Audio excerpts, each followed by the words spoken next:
అన్నయ్య, ఇది యెహోవా ఏర్పాటు చేసిన దినము నీ వాక్యం అంటున్నది. యవనస్తులారా మీరు బలవంతులు, మీరు నా కాడి మోయాలి అని నీ వాక్యం అంటున్నది. యవన కారణులకు వచ్చినటువంటి కుమార్తెను బట్టి నీ సన్నిధిలో జ్ఞాపకం చేస్తున్నా.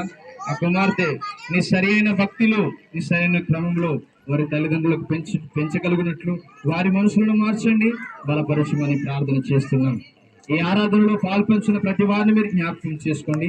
వాతావరణాన్ని మీ స్వాధీనం ఉంచుకున్నందుకు వందనాలనైనా. వచ్చిన బంధుమిత్రులందరూ నీ మాటలు విన్న ప్రతి ఒక్కరినైనా విడిచిపెట్టకుండా ఆ మాటల ప్రకారంగా క్రమముగాను మర్యాదగాను బ్రతుకుటకు, నీ వాక్యానుసారమైన జీవితం జీవించుటకు, వారి పిల్లల్ని ఇదే క్రమంలో పెంచుటకు నాయన, విన్న వాక్యము పదంతులు మొదలుకొని 100 వరకు నాయన ఫలించినట్లుగా నీ కృప దయచేయమని ప్రార్థన చేస్తున్నాం. ఇక కార్యక్రమం అంతట్లో మీరు తోడున్నందుకు వందనాలైనా.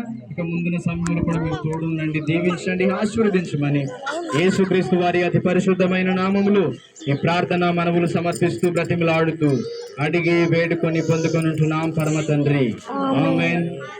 మన తండ్రి అయిన దేవుని ప్రేమ, కుమారుడైన యేసుక్రీస్తు వారి కృప, పరిశుద్ధాత్మ దేవుని అన్యోన్య సహవాసము ఇప్పుడును ఎల్లప్పుడూ సదాకాలము మనందరికీ, ఈ కార్యక్రమం జరిగిపోతున్న కుటుంబానికి, ప్రత్యేకంగా కుమార్తెకు తోడు నీడైండును గాక.